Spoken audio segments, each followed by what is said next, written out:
Bienvenue au podcast Jason Rando avec Joe et Lavio, le podcast officiel de passionnés de rando. Nous jasons de tout ce qui vous passionne dans le merveilleux monde de la randonnée.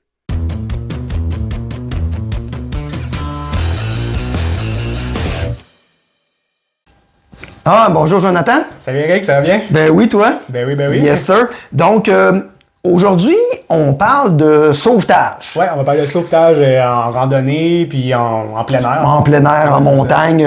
On avait déjà parlé dans un de nos podcasts avec Danny Chaput de Recherche et Sauvetage Estrie. Ouais, mais là, on veut vraiment aller un peu plus en profondeur au niveau de un peu c'est quoi le sauvetage, d'où ça part, comment ça fonctionne un peu, tout ça. Mm-hmm. Puis, en arriver à la fin avec une question...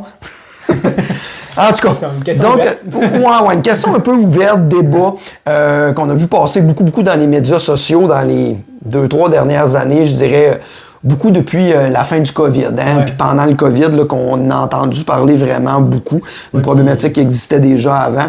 Ouais, mais tu sais, surtout que depuis la pandémie, la randonnée puis le plein air a vraiment explosé. Il y a de plus en plus de monde sur les sentiers, beaucoup plus de... c'est la nouvelle mode, si je peux dire. Là. C'était un peu, comme le premier point qu'on voulait parler, c'est que, bon, il y a eu une grosse augmentation de la fréquentation des gens sur les sentiers. Écoute bien, on n'a rien qu'à aller la fin de semaine dans les Montagnes Blanches ou dans les Adirondacks. Les stationnements sont pleins tout le temps. Ah non, si t'arrives pas là à 5h30 du matin, t'as pas de place dans le stationnement. Non, c'est complètement fou. Une des randonnées, une des raisons pourquoi je randonne pas la fin de semaine. J'essaie de randonner plus la semaine. Mais faut que tu penses que les gens travaillent la fin de semaine. Ah, c'est ça. Il y a des gens qui travaillent encore, faut que je respecte ça. Exactement. Mais effectivement, il y a une énorme différence, évidemment, entre la fin de semaine puis la semaine. Ouais. Puis, l'effet que ça a d'avoir beaucoup plus de gens sur les sentiers, outre le fait que, il manque d'espace de stationnement, ça crée des problématiques parce qu'il y a plein de monde stationné sur le bord des chemins, tout ça. Là, les gens commencent, les parcs commencent à facturer des frais de stationnement, des Adirondacks, que c'est rendu assez terrible, des frais de stationnement. Ils essayent, je pense, de peut-être diminuer les gens qui viennent en véhicule, peut-être forcer les gens à faire du covoiturage, peu importe. Après ça, il y a tous les effets que ça peut avoir sur l'érosion des sentiers, les ci et ça. Mais ce que ça fait, c'est plus de gens sur les sentiers, par proportion égale plus d'intervention de sauvetage de gens. Oui, c'est sûr. Parce que c'est une question de proportion. Exactement. Il va toujours avoir un pourcentage de sauvetage sur le pourcentage. Un pourcentage de sauvetage? C'est ça, exactement. Un pourcentage de sauvetage par rapport au nombre de monde qui va y aller. Parce que des accidents, ça arrive. Là. C'est ça les joies du plein air. Exact. Fait que si t'as, si t'as un sauvetage par 1000 personnes, puis que là, du jour au lendemain, tu as 5000 personnes, c'est 5 sauvetages. Donc, c'est 5 fois plus. OK? On fait un exemple vraiment. On n'a pas c'était juste pour donner un comparatif. Mais exactement. Donc, oui. Puis souvent aussi, le gouvernement donne un budget pour ça, qui n'a pas nécessairement augmenté avec l'augmentation du nombre de gens. Non, clairement pas. On va en parler un peu plus loin parce que là, ce qui arrive, c'est que les équipes de sauvetage sont débordées à cause de ça. Sont débordées, effectivement. Puis on sait que presque l'exclusivité de ces gens-là, c'est des équipes bénévoles. En tout cas, du moins aux États-Unis, c'est beaucoup des équipes bénévoles. Au Québec, c'est une autre histoire, on en parlera tantôt. Mais qui fait qu'à un moment donné, j'avais vu des statistiques à un moment donné, là, après le COVID, là, je pense que le nombre de sauvetages annuels avait doublé. Puis c'est une unité de recherche et sauvetage au New Hampshire. Puis dans l'article que j'avais lu, on parlait que c'était rendu le nombre de sauvetages est équivalent aux 2/3 du nombre de jours d'une année. Ouais. C'est-à-dire que ces gens-là qui sont bénévoles, qui ont des travaux, ils travaillent et tout ça, sortaient 2 jours sur 3 pour aller faire des sauvetages. Je veux dire, c'est complètement débile. Pour un emploi bénévole, ça fait pas de sens. Non, tu sais, puis qu'à un moment donné, tu manques de monde, tu manques d'effectifs, tu manques d'équipement, mais surtout, tu manques de financement. Oui, c'est ça, parce que ça a un coût. T'as ton monde, justement, bien beau que c'est des bénévoles, mais ce monde-là, à un moment donné, il faut qu'il fasse quelque chose. L'équipement, on s'entend que sortir quelqu'un en forêt, c'est pas simple. Moi, plutôt, on a eu nos cours de secouristes en région éloignée. Puis moi, quand j'ai fait mon cours, juste nous sortir, puis on était juste comme dans la forêt. Là. On n'était pas à 10 heures de marche, là. On était à côté du chemin. Puis il fallait de l'équipement, puis c'était vraiment compliqué de se faire sortir. Là. Ben, puis ça a un coût. Là, c'est parce que l'équipement a un coût. L'usure de l'équipement a un coût. Si tu fais 2 fois plus de sauvetage, ton équipement s'use 2 fois plus vite. Ah ouais. Puis écoute bien, quand tu sais comment ce genre d'équipement-là coûte, tu comprends que c'est énorme. C'est des équipements qui sont spécialisés. Les cordages, les civières, tout ce que tu voudras. Ouais. Après, c'est l'entraînement aussi de ces gens-là. Ah oui, ces gens-là, il faut qu'ils soient formés, il faut qu'ils s'entraînent, il faut qu'ils... Non, ça en prend. Hein? Non, fait que c'est des frais. Fait que là, les gens sont débordés puis sont épuisés. C'est ça, puis dans ça, on n'a pas parlé, en plus des sorties d'hélicoptères. Que, mettons, au Québec, on en parlera, mais c'est moins fréquent. Mais aux États-Unis, c'est souvent l'hélicoptère, mais faire voler l'hélicoptère, là, ça coûte extrêmement cher. Ouais. Extrêmement cher. Puis là, par contre, on tombe dans les frais du département des forêts et tout ça. Puis des fois, l'armée. Aussi, oui. L'armée, aux États-Unis, ils ont un budget infini. Là, oui, mais c'est ça, parce qu'au Québec, souvent, il y a beaucoup de sauvetage en territoire, que ce soit la SQ ou l'armée qui font ici. Bien ça, mais aux États-Unis, le département des forêts, les Rangers et tout ça, ce qu'on lisait dans des articles, c'est qu'ils ont des budgets X et depuis des années, le budget qui est octroyé au sauvetage et même pas 50% des frais réels. Non, donc, ce qu'ils sont obligés de faire, c'est d'aller puiser dans d'autres postes budgétaires pour aller chercher les argents qu'il faut pour juste financer les sauvetages, qui fait que moins d'entretien d'un sentier, moins de formation, moins d'entretien des équipements, moins d'entretien des facilités, des buildings et tout ça. Et tout ça à cause qu'il y a beaucoup trop de sauvetage. Et là, on arrive à pourquoi il y a trop de sauvetage? C'est quoi qui se passe? Pourquoi il y a autant de sauvetage? Puis, tu sais, parce que, comme on l'a dit au début, des accidents, ça arrive, on s'entend. Mais, puis là, je me souviens plus, tu avais les chiffres tantôt, mais il y a comme énormément de ces sauvetages-là que c'est des cas de négligence. Donc, c'est des gens qui n'ont pas fait attention, qui sont partis en randonnée, pas bien préparés, qui ne savaient pas ce qu'ils faisaient et tout. Et avec juste ça permettrait de réduire quoi? Je pense que c'était quasiment le quart des sorties qui étaient je pense peut-être même le tiers. Ouais, c'est ça. Mais on veut pas rentrer dans les statistiques parce que les statistiques. Parce que les statistiques varient énormément d'un État à l'autre. Ouais. Mais on sait qu'il y a un gros pourcentage des sauvetages qui pourraient être évités si on éliminait les cas de ce qu'on appelle en anglais gross negligence, donc les cas de négligence vraiment importantes, parce que sur toute la fréquentation supplémentaire qu'il y a, un des phénomènes qu'on voit, c'est que c'est parce qu'il y a beaucoup de gens là-dedans inexpérimentés, qui ne pouvaient pas faire autre chose pendant le COVID, autre qu'aller dehors, se sont mis à la randonnée, mais sans nécessairement avoir les compétences. S'informer comme il faut. Puis, non, c'est ça. Puis, tu sais, et pourtant, c'est quand même assez facile d'être bien préparé pour une randonnée, surtout la plupart des randonnées standards. Tu sais, on s'entend que ne pas être négligent, souvent on parle de juste bien s'équiper, on s'entend. Non, avoir les bons équipements, on rentre pas dans les détails, mais il y a certains équipements à avoir. C'est ça, puis des choses comme avoir une trousse de premiers soins dans son sac. De l'eau, de la bouffe, les bons souliers d'un pied, être bien habillé. C'est ça, vérifier la météo avant de partir. Ça, c'est l'autre gros point, la météo. Puis pas la météo au pied de la montagne. Non, la météo en haut de la montagne. Ça, exactement. Tu sais, au Québec, il y a moins de choix, mais aux États-Unis, tu as un Mountain Forecast qui te permet de vraiment voir comme ça va être quoi en haut ce qu'il annonce pour être prêt à tout. Parce que ton équipement va changer selon la météo. Puis s'il annonce moins 30 en haut, puis que tu es préparé pour du moins 10, la différence est rough. Ouais, puis à moins 30, tu vas peut-être aussi juste te poser la question, je vais-tu en haut de la montagne à moins 30? Ça, exactement. C'est tout dans la gestion de risque qu'on a déjà parlé auparavant. Non, c'est ça. Puis bon... Puis tu sais, moi plutôt, on est souvent sur le sentier, puis moi, personnellement, je vois souvent des gens qui ont presque pas d'eau, un petit sac avec rien dedans, c'est clair qu'il n'y a pas une trousse de premiers soins dans ça, puis puis qui n'ont pas de vêtements. Puis ouais, c'est ça, on en voit plein. Là. Puis après ça, ben, on parle de connaître l'endroit. Ouais. Tous ceux qui sont déjà allés aux États-Unis savent à quel point les sentiers sont archi mal balisés. Ouais. Fait que si tu penses que tu vas là, puis que tu vas rentrer dans le sentier, puis que tout va bien aller, puis que t'as pas de carte, t'as pas une application sur ton téléphone pour t'orienter, que t'as pas regardé le parcours pour avoir une connaissance au moins minimum de où tu t'en vas, où sont les points de sortie d'urgence et tout, puis que t'arrives là, puis tu vas juste faire « Ah, je vais chercher les balises »,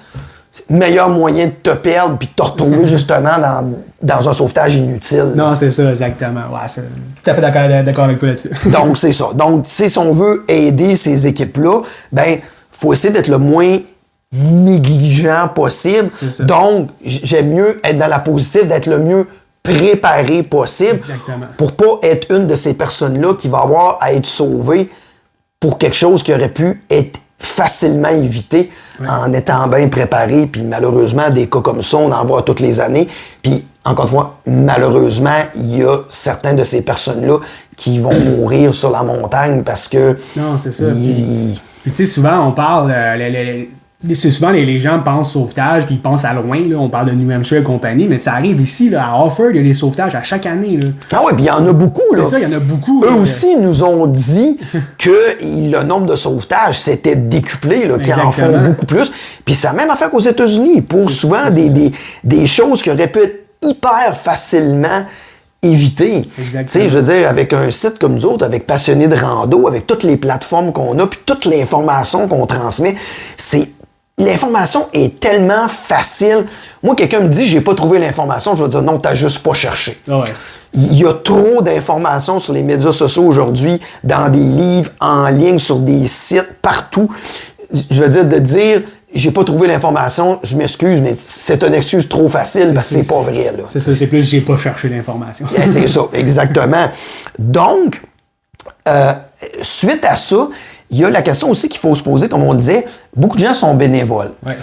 Mais est-ce que c'est parce que tu es bénévole puis que tu as décidé de faire ça pour donner au suivant parce que tu aimes ça puis tu veux aider, tu veux sauver les gens et tout ça, que ça veut dire que tu as signé un document que je vais mettre ma vie en danger pour le fun parce que quelqu'un a décidé de monter le Mont Washington du pied. Non, c'est ça. Riez pas. Ça, c'est arrivé, là. Donc, est-ce que ces gens-là vont trouver ça le fun quand tu as des familles, des enfants, d'être obligé de monter dans une tempête en haut du Mont Washington pour aller chercher quelqu'un qui a été littéralement hyper négligent? Puis qu'en plus, comme tu dis, ça arrive 2 jours sur 3 qui doivent sortir en plus. Ben, c'est ça. Donc, il faut se poser la question sur la pertinence. Tu sais, parce que si ces équipes-là qui sont déjà débordées doivent être le tiers du temps sur des sauvetages sur lesquels ils ne devraient pas être, ben tu prends ces ressources-là qui sont déjà limitées, tu les envoies sur des choses qui sont pas nécessairement utiles, et là, le moment où tu as vraiment quelqu'un qui s'est cassé une jambe en glissant à quelque part dans la montagne, il déboule ou quelque chose, que lui, c'est vraiment justifié d'aller le chercher, ben tu pourras peut-être pas mettre toutes les ressources à cette personne-là, parce que tu es obligé d'aller chercher quelqu'un qui a monté en haut de Lafayette en croc, là. Non, c'est ça. Tu sais, fait que c'est... À un moment donné, je pense qu'il y a tout un côté où on doit vraiment se responsabiliser puis être conscient que quand tu as besoin de secours, il faut vraiment que ça soit parce que tu en as vraiment besoin, pas parce que toi, tu n'as pas fait ton travail en amont, genre. T'sais. Non, c'est ça, exactement. Puis ça nous amène au gros débat qu'on voulait faire aujourd'hui. Ouais. Parce que c'est ça. Parce que là, il y a des places comme, par exemple, le New Hampshire, ça c'est le cas. Le New Hampshire a commencé à facturer les gens pour leur sauvetage dans des cas où ils sont négligents. Où il y a vraiment une négligence de la personne, que la personne était sous sur sa randonnée ou des choses comme ça, parce qu'on l'a vu tantôt dans ce qu'on a regardé, ça arrive des gens qui partent sous sur leur randonnée. Fait que c'est ça, ils commencent à facturer, mais le nombre de facturations est quand même pas si élevé que ça. Et au Québec et au Canada, il n'y a aucune facturation. Tous les sauvetages sont gratuits. Mais là, c'est là qu'on se pose la question, est-ce qu'on devrait facturer pour le sauvetage en cas de comme négligence. Ah oui, parce que là, évidemment, on remet pas du tout en question les sauvetages justifiés. C'est ça, parce que justement, un accident, ça arrive, ça c'est correct, mais un sauvetage en cas de négligence, est-ce que la personne devrait être facturée? Ouais, parce qu'il y a quelques États aux États-Unis qui le font. Ouais. On dit au New Hampshire, ils ont commencé. Ça fait déjà quelques années qu'ils le font. Ouais, c'est ça. Tu sais, les lois existent. Le problème, c'est qu'il y a toujours un... C'est vraiment encore une zone grise. Ouais. Il y a des États qui le font, il y a des États qui le font pas. Il y a des États qui ont les lois, mais qui facturent pas tout le temps. Parce qu'après ça, il faut que tu détermines c'est quoi vraiment la négligence et tout exactement. ça. Puis là, après, aux États-Unis, avec tout comment le système de justice est compliqué, il y a des contestations, tout, qui fait qu'au bout de la ligne, sur ce qu'ils facturent, il disait qu'il y avait peut-être, quoi, je pense, le tiers, mettons, pour le New Hampshire, qui sont même pas capables de collecter parce que ça se perd des cours. Puis déjà là, ils facturent vraiment dans les cas là où c'est tellement négligent qu'il n'y a pas de question que ça l'a été. Non, c'est ça, exactement. Fait que, tu sais, ça devient un peu complexe, mais considérant ce que ça coûte à ces gens-là, à ces organisations-là bénévoles, puis même aux départements gouvernementaux qui ont plus d'argent, les budgets sont déjà défoncés, la question se pose vraiment facilement. Comment on fait pour aller chercher l'argent pour ça? Puis pourquoi ça serait l'argent de tout le monde qui payerait pour une minorité, tu sais, une certaine minorité qui commence à devenir de plus en plus grosse, qui est négligent.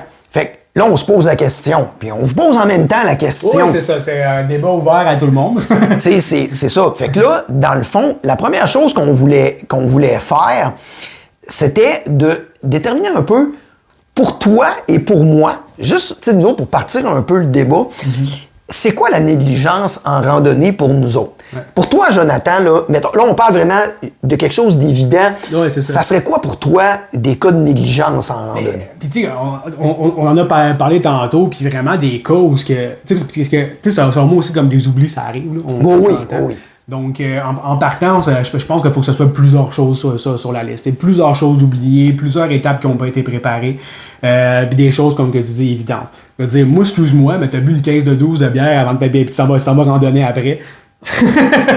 Wow, t'as fumé 4-5 joints ou t'es sur le crack, là. Bon, je pense que c'est assez clair. Comme faut, c'est négligent. J'ai été jeune, j'ai fait des niaiseries en montagne aussi, mais je veux dire, c'est être négligent quand même, on s'entend. Puis après ça, c'est ça. Moi, quand je vois des gens en montagne qui partent avec des crocs, qui n'ont pas d'eau, pas de nourriture, un sac à dos avec rien dedans au final, tu sais, puis quand je parle de sac à dos, c'est genre une sacoche, là, quasiment, là. Oh, oui. Il y a presque rien dedans. Pour moi, ça, c'est de la négligence. Mais tu sais, faut mettre un point que, tu sais, c'est quand même plusieurs choses à cocher.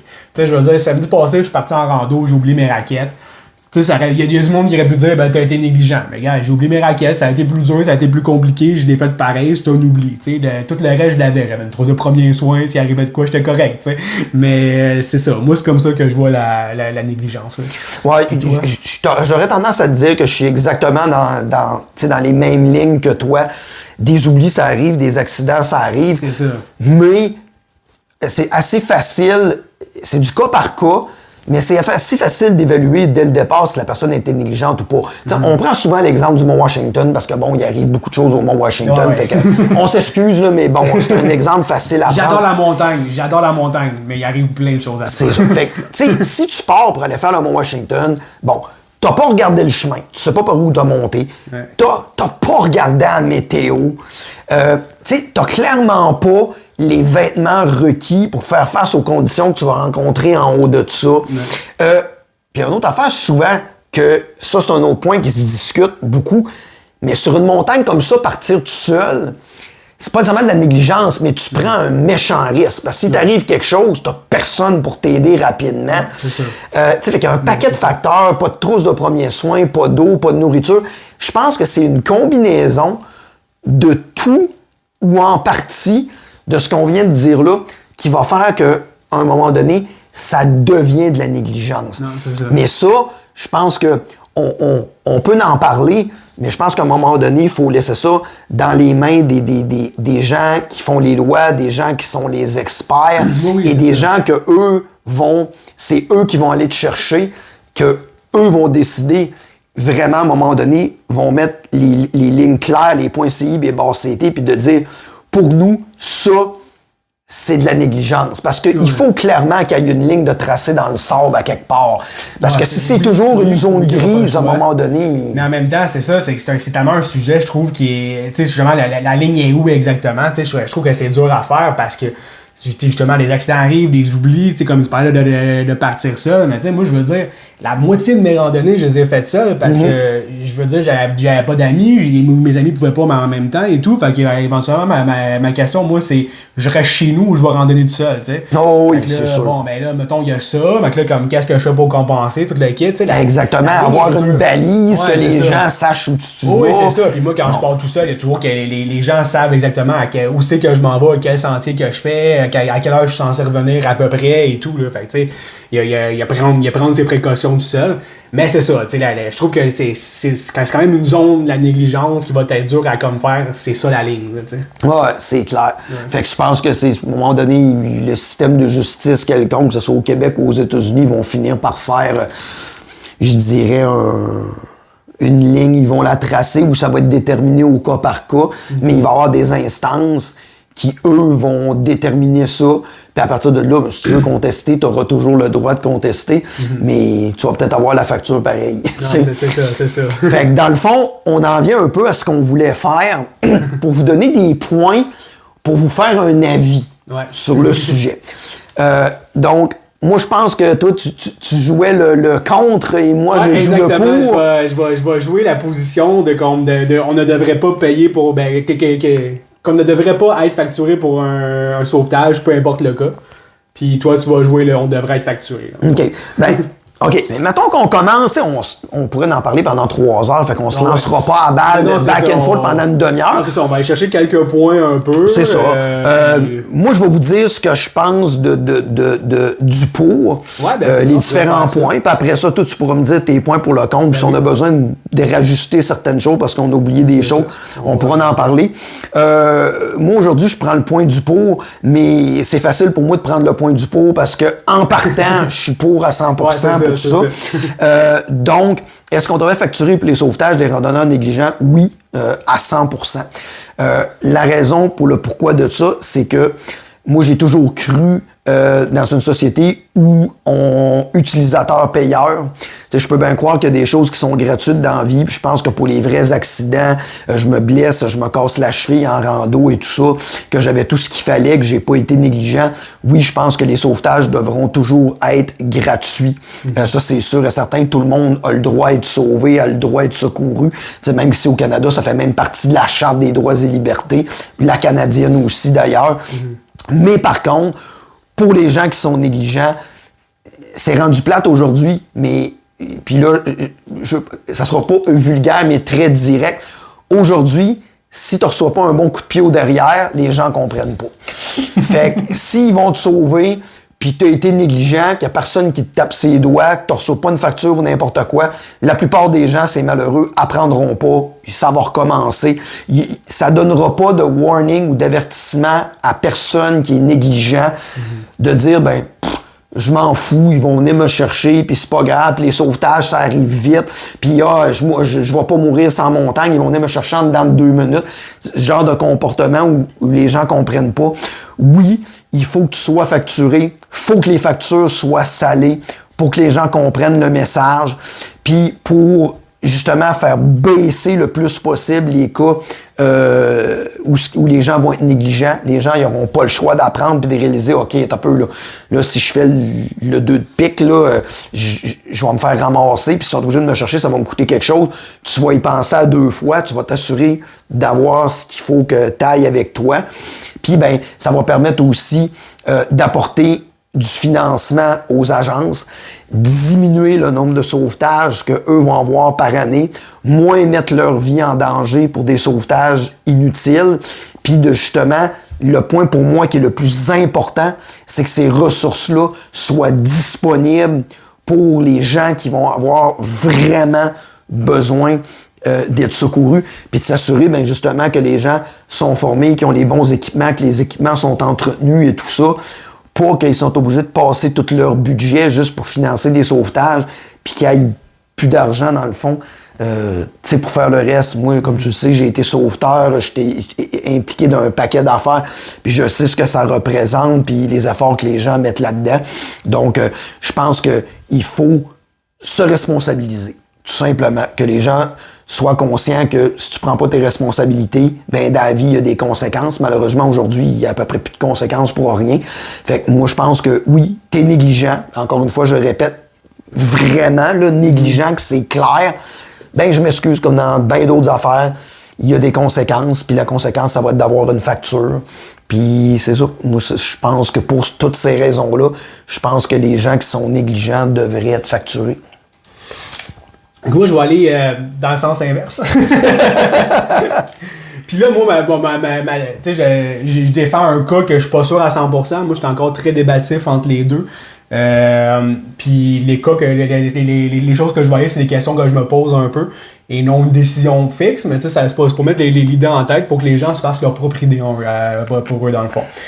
Puis moi, mon premier point, c'est que dans le fond, ben, comme on dit tantôt, la ligne de la négligence, je la trouve tellement dure à mettre que c'est compliqué à dire on va te facturer à cause que tu as fait ça. Tu sais, c'est où que tu mets, c'est où que tu fais, puis là, c'est ça, à quel point, puis dans les exemples qu'on a au niveau du gouvernement, je trouve qu'ils n'ont jamais pris les bonnes décisions où c'est placé la ligne. Fait que déjà, en partant, d'après moi, ils vont mettre la ligne probablement trop haute, puis il y a trop de gens qui vont payer, ou à l'inverse, ça va être trop bas, puis ça ne servira à rien. Moi, c'est la première chose que je vois. Après, puis ça, c'est la réglementation actuelle au Canada, c'est tout humain dont la vie est en péril a droit au sauvetage. Puis je trouve qu'en allant mettre une facturation sur la négligence, on est contre ce droit humain-là un peu. On s'en va empiétrer là-dessus, puis tu sais, je comprends que la négligence, tu prends un choix de pas être correct, mais en même temps, tu as quand même le droit à la vie. Tu sais, je vais le plate, mais si t'es cave, t'as le droit à la vie quand même. Excusez les gens du podcast, mais... Vraiment, voilà. On pourrait en parler longtemps, là, mais bon, on va passer à d'autres choses tout de suite. C'est ça. Fait que t'as droit à la vie. Fait que si tu commences à facturer les gens, on dirait que tu vas empiétrer sur le droit à la vie de ces gens-là. Fait que pour moi, ça genre, c'est une grosse chose que les droits de la liberté, les droits de la vie des gens, c'est assez important pour moi. Puis moi, dans la vie en général, je suis très prévenir au lieu de comme sévir. J'ai été jeune innocent, j'ai fait énormément de choses négligentes en randonnée, puis je me serais fait facturer pour ça, je serais pas où ce que je suis aujourd'hui maintenant, puis probablement que j'aurais pas continué la randonnée. À l'inverse, à la place, préviens. Rajoute des agents dans les parcs au début des sentiers qui vont regarder l'équipement des gens. Est-ce que tu apportes, c'est-tu correct? Dire aux gens que, regarde, moi, je te laisse pas continuer comme ça, t'as pas le droit.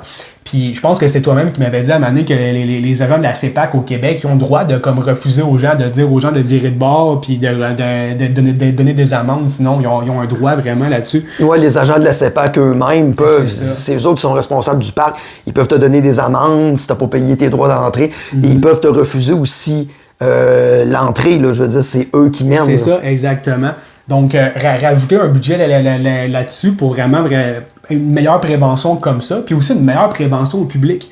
Oui, l'information est accessible aux gens, mais justement, les gens qui sont négligents, c'est souvent des gens qui vont pas aller chercher l'information, à part si tu leur mets d'en face. donc, beaucoup de choses. Combien de sentiers que je pars au Québec, t'as rien, t'as pas de panneau, t'as pas... j'ai commencé à voir aux États-Unis des places comme ça qui mettent un panneau au début. Ce sentier-là est dangereux. Avez-vous vos crampons? Avez-vous ci, ça et tout? Oui, effectivement. Selon moi, investir sur ça, au lieu de sévir, va faire que les gens vont continuer quand même vouloir continuer à faire quelque chose qui est intéressant. Tu gardes le droit de la vie aux gens, puis tu vas continuer. Tu vas faire qu'éventuellement, il va y avoir de moins en moins de négligence parce que l'information va être pas juste facile d'accès, mais montrée dans la face des gens.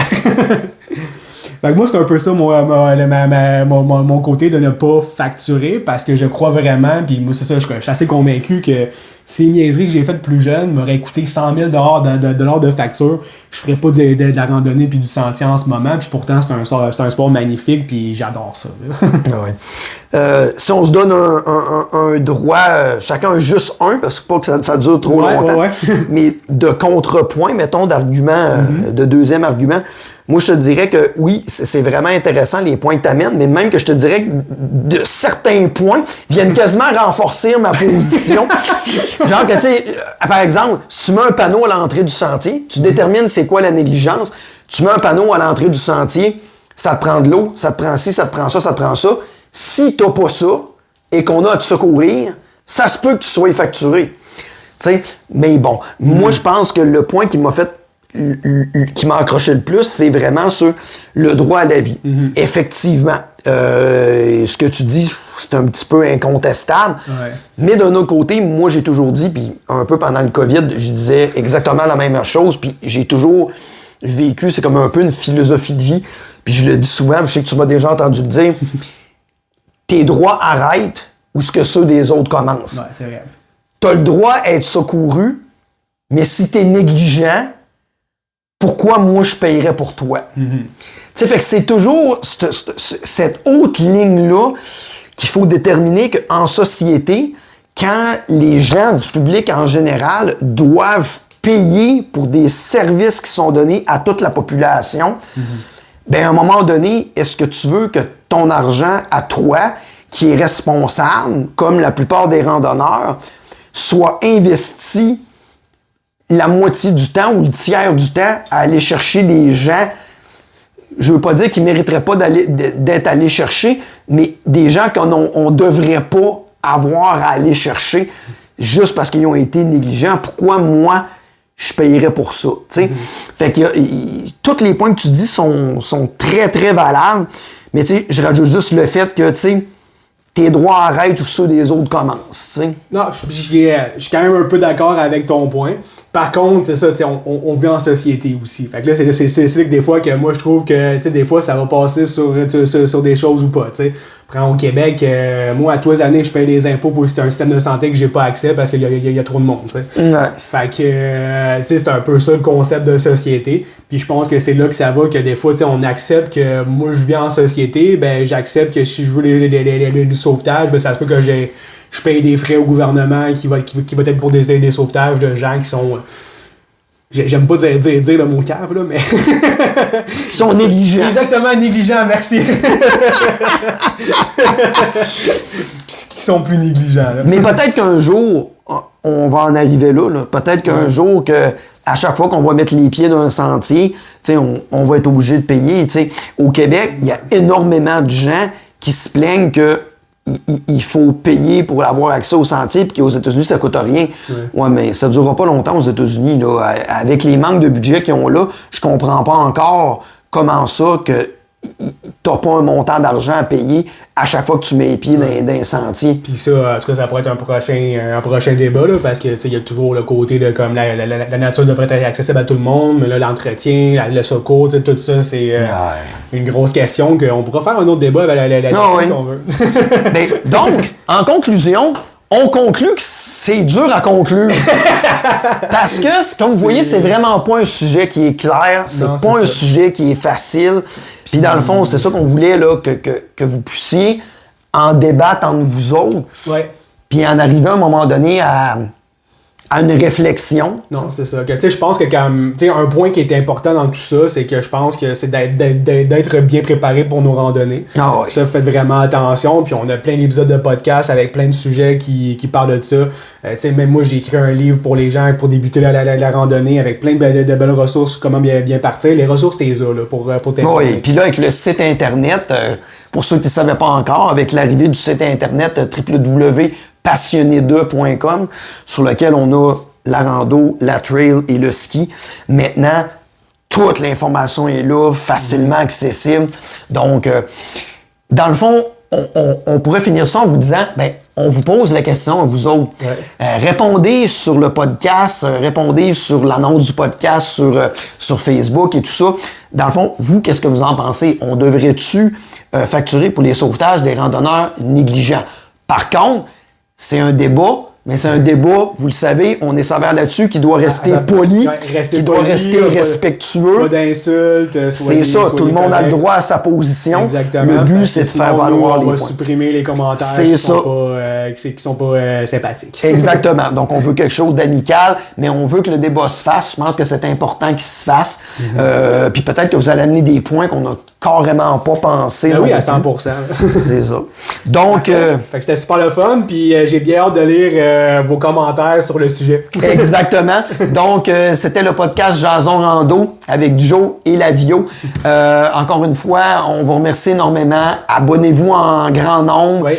Puis likez le podcast, mettez des commentaires. Partagez-le avec vos amis. Partagez la bonne nouvelle, allez-y. C'est ça, exact. Donc, merci tout le monde, puis bonne randonnée. Yes, à bientôt. Bye bye.